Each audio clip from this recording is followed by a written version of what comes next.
August 18th. We're halfway through the month of August. It was really good to be together on Camp Max Sunday this past week. And for those that maybe didn't, but weren't able to be there, hopefully, it wasn't live streamed, but hopefully when it went up there, or if you haven't, it is up there now. And it was really good to be there for the service and the baptisms and the fellowship afterwards. It was beautiful. It was a beautiful day, beautiful setting, Mm-hmm. beautiful gathering. And Kurt, you put up a nice video that Kayla here in the office that Kayla made of that day as well. So I invite people to check that out on your page and what Kayla put together. Really nice. Yeah, it was really nice for her to do that. The only unfortunate thing was that her camera stopped just after the first baptism. It would be nice to have all four, but it does give a nice sense of that moment in that space and people gathering right there on the shore of Lake Wabi. It was a great day. It was a great day. So we're looking to these next days and week ahead of us. This Sunday, looking forward to being together with the mentor pairs and going on a canoe outing in the afternoon. So we'll be meeting at 2:00 at the Fry Miller's place, and we have a few new mentor pairs, a few new sixth graders that are coming on, and so we have some new pairs. We have some that'll be transitioning out. This will be maybe sort of their last formal event, and then later this fall, I think in November, we'll recognize all the mentor pairs in worship. So looking forward to that. Mm-hmm. I really think that's a great program. It just, we've been thinking a lot about the importance of relationships within the community and sort of the basis of who we are. And it's just wonderful for young people to have additional adults in the congregation who are invested in them and to whom they can connect. It's really a great thing. Mm-hmm. Yes, the one-on-one aspect of that is really wonderful, and equally so are the relationships built between Sunday school teachers and the kids throughout the course of the Sunday school year. So moving on then to Monday, there will be a teacher orientation on Monday night, the 23rd at 6 p.m. here at the church. And this is primarily for the primary teachers who have offered their volunteering for the year, but I would really welcome those who are going to be substitutes and those who are going to be helpers to come. We have some background check papers to fill out. And then also just to get on board with what it is that Sunday school means for us at the Manchester Church and for our kids. And so even if you just love meetings and want to come and hang out with the teachers, come on Monday at 6. You love meetings, Amy. I love meetings because I love being with the people. So yeah. So that's for the teachers, the substitute teachers, the helpers for pre-K through 5th grade Sunday school classes.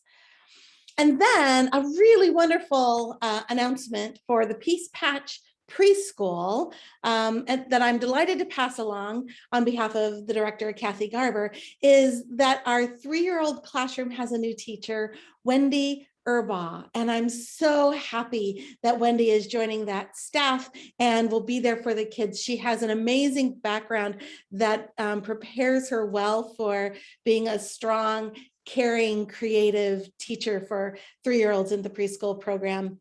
I do want to say just deep gratitude to Andrea Espizet for her service as a teacher, for her deep love for the kids and the years that she was the 3-year-old teacher. So thanks to Andrea. Wendy is starting to get things in place, and that class begins next Tuesday, and then the preschool is rolling for the fall. So just a note of celebration. Thanks, Wendy. Kind of thinking on the other end of our generations, just I said to Seth and Amy before we started recording, I'm really feeling the weight of grief in our congregation and loss, and that's both in terms of deaths and also in terms of people who are really struggling with major health issues right now. On Sunday, when I shared some of those things during the prayer time, I could hear people's sort of audible response of concern to that. Last night, Denny Butler died about 9 o'clock in the evening. Amy and I had been with them earlier in the day, and then Amy went back in the evening, and Laura Stone was there as well.